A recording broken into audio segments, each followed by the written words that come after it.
የቴክኖሎጂ ዘመን ነው። ስልክ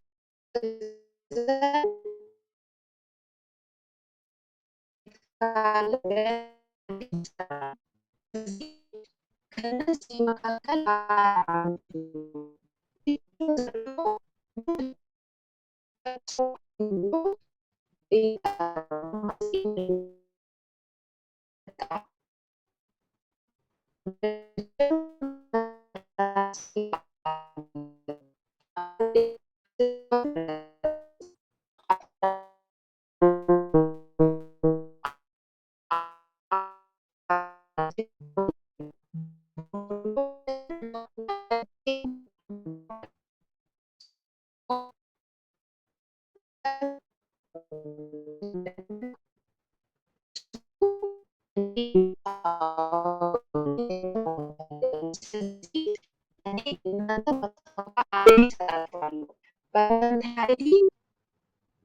እናንተም ለሌሎች አሳውቁ።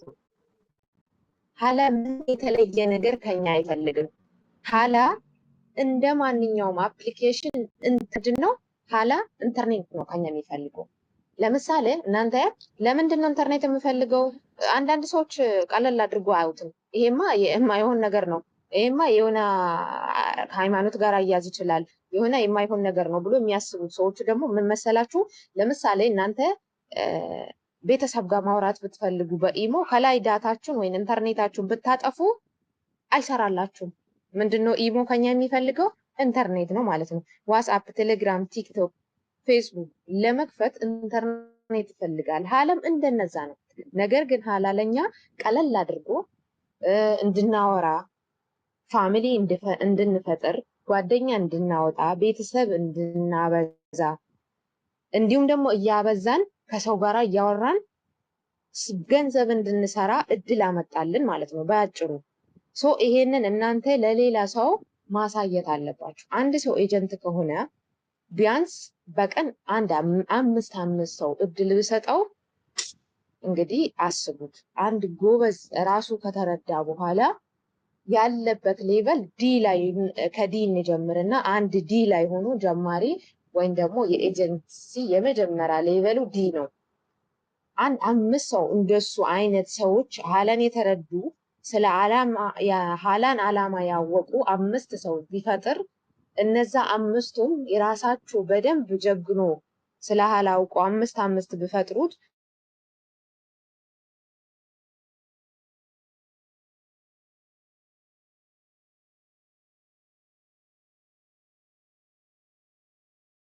ምንድነው ሰው በማምጣት ወይም ደግሞ ሰው ስለመጣ ብቻ አይደለም። እዚህ ጋር ደግሞ አንድ ሰው አመጣን፣ ኢሻራውን ቬሪፋይ ያደረገ በስነ ስርዓት 7ቱን ቀን ጨርሶ ኤክስቼንጅ ነው የኛ ስራ ማለት ነው።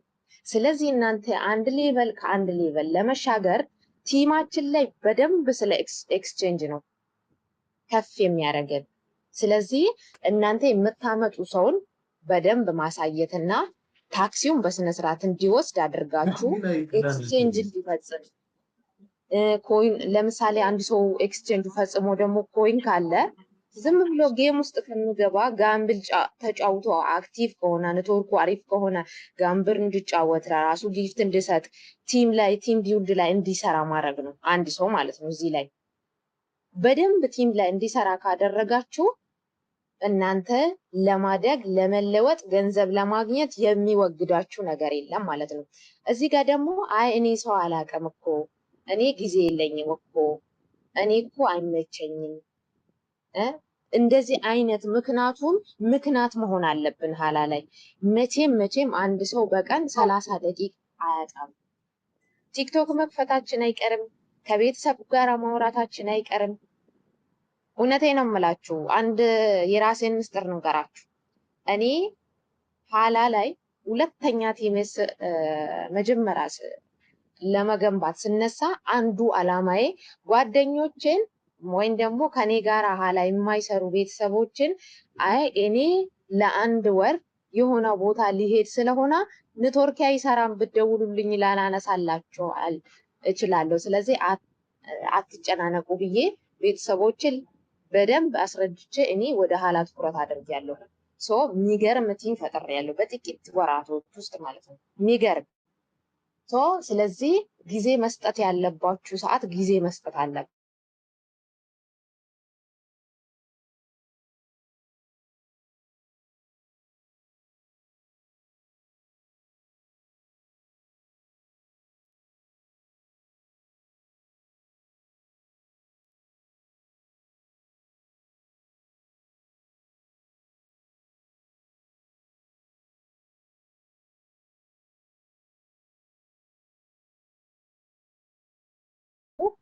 አለሙ ድብን አድርጎ ይሰራል። ይሄ ምንድን ነው? አለሙ ለራሱ ሲሰራ እኔ ተጠቃሚ ነኝ ማለት ነው። እናንተስ ነገ እንደ አለሙ ጀግና ልጅ ብታመጡት ብትኖሩም ባትኖሩም ታገኙ እና ስለዚህ ለነገ መስራት አለባችሁ። ሌላኛው ምሳሌ ደግሞ ልውሰድላችሁ። በህይወታችን እንሂድና አንድ ሰው ቤት ሰራ ወይም ይሄ ሰው ፎቅ ሲሰራ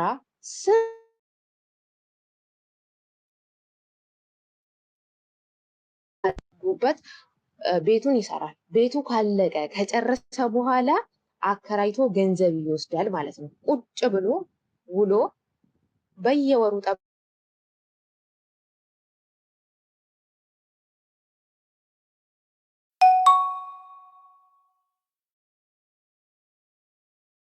እናንተ በየሰዓቱ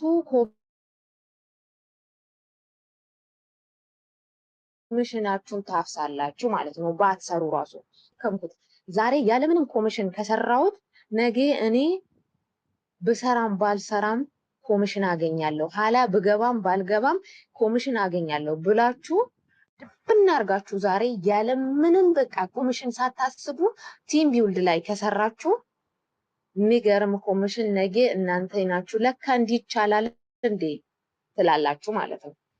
እዚህ ላይ ትኩረት አድርጉ።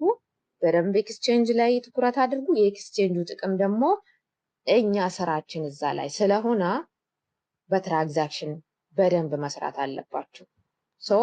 እስካሁን ይሄንን ካስረዳችሁ ምናልባት ብዙ ሰው ጥያቄ ሊመጣላችሁ ይችላል። እንዲሁም ደግሞ ጥያቄያችሁን በደንብ እየያዛችሁ ትነግሩኛላችሁ ማለት ነው። ቀጣይ ደግሞ አንድ ሰው ስኬታማ ለመሆን ቢያንስ በአንድ ሳይድ እንዳይሄድበት። እናንተ ለምሳሌ እኔ አለሙ ብቻ ካለኝ አለሙ ሲ ካስገባኝ ተከትሎ ሲ ስለሚገባ ከሱ ኮሚሽን አላገኝም። ስለዚህ ምን ማድረግ አለብኝ? ብሩክን መጨመር አለብኝ ማለት ነው። ብሩክም ጎበዝ ሆኖ ስለሚሰራ አለሙና ብሩክ 5 ሚሊዮን ትራንዛክሽን ቢፈጽሙ ብሩክም ጋር 5 ሚሊዮን ይገባል፣ አለሙ ጋርም 5 ሚሊዮን ይገባል። እኔ ግን ሁለቱ ልጆቼ ስለሆኑ ወይም ደግሞ ሁለቱ ቲሜ ስለሆኑ 10 ሚሊዮን ይገባልኛል ማለት ነው። እነሱ ሲ ላይ 5 ሚሊዮን ሆኖ እየተቀመጡ እኔ ወዴት ሄዳለሁ? ቢገባለሁ በአንድ ሌቨል ከፍላለሁ ማለት ነው። ስለዚህ ምን ይሆናል? እኔ ኮሚሽን ከሁለቱም አገኛለሁ። ስለዚህ እናንተ አንዱ ሌግ እንዳይደክምባችሁ በደንብ ጎበዝ ኤጀንቶች መፍጠር አለባችሁ፣ ዳይሬክት ማለት ነው። እዚህ ላይም ትኩረት እንድታረጉ መልእክቴ ነው። ጥያቄ ካላችሁ በደንብ ጥያቄያችሁን ይቀበላለሁ። ሀሳብም ካላችሁ ትምህርትም ካላችሁ እናዳምጣችኋለን ማለት ነው። እና አሁን እኔ ሳይለንት ታረጋለሁ። ጥያቄ ያለ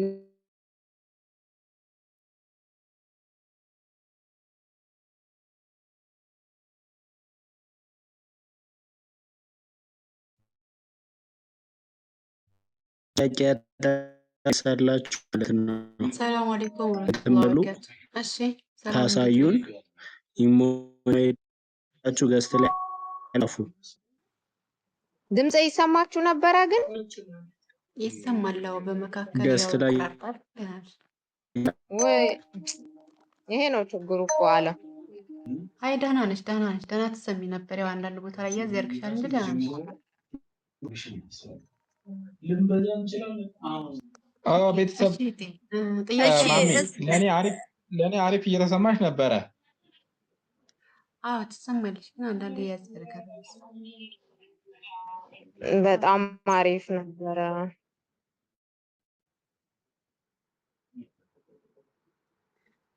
ኦኬ እሺ፣ እናመሰግናለን። እሺ ጥያቄ እንጠይቅ ይቻላል?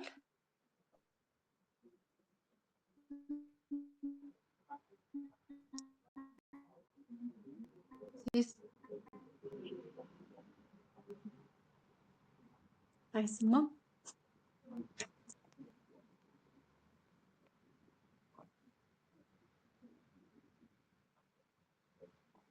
አይሰማም? ኔትወርክ ያዘኝ ወደ ይዟችሁ ነው።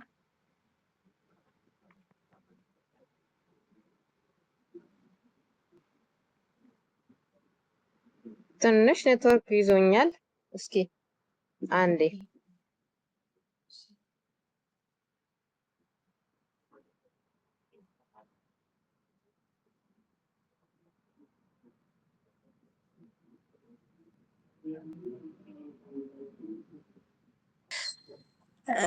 እሷ እስከምመጣ ጥያቄ ያላችሁ ያው ጠይቀን ከታች ያሉት እንዲመጡ እንዲጠይቁ ቦታ ብንለቅላቸው የእኛን ጥያቄ ጠይቀን ቦታ ብንለቅላቸው ምን ይመስላችኋል? እዚህ ያላችሁት በሙሉ ማለት ነው ወንበር ላይ ያለ ነው ጥያቄያችንን ጠይቀን እኛ ታታይ ሆነን እንደገና የነሱን ማዳመጥ ማለት ነው። ተይቅርታ ጋር